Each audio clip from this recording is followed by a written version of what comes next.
مكان، وكل المطبعين لعلمك يعني الدول اللي طبعت معهم بدها تخطط اتفاقية أبراهام بنظر إلها مراكز كبيرة جدا للدعارة.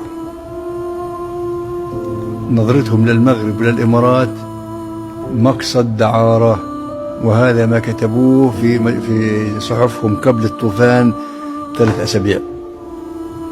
ترويج لمن يريد أن يذهب لقضاء حاجة لا أخلاقية الإمارات والمغرب. المغرب أرخص من الإمارات شوية.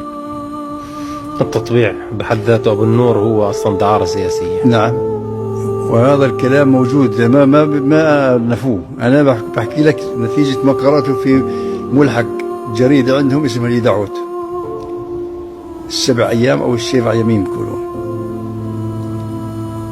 وصف لما يجري في المغرب من الجنود المسرحين أو اللي بيطلعوا إجازة بيروحوا على المغرب أو على الإمارات، كل إشي بسعره. هذا كتبوه بالاسم بالتفصيل الممل بالكلمات البذيئة. فيسمعوا أحرار العالم والأحرار العرب وأصحاب النخوة إنه ما ينتظرهم إن شاء الله. هذا ما بكون، لأنه إحنا سد منيع أمام التفشي الصهيوني هذا.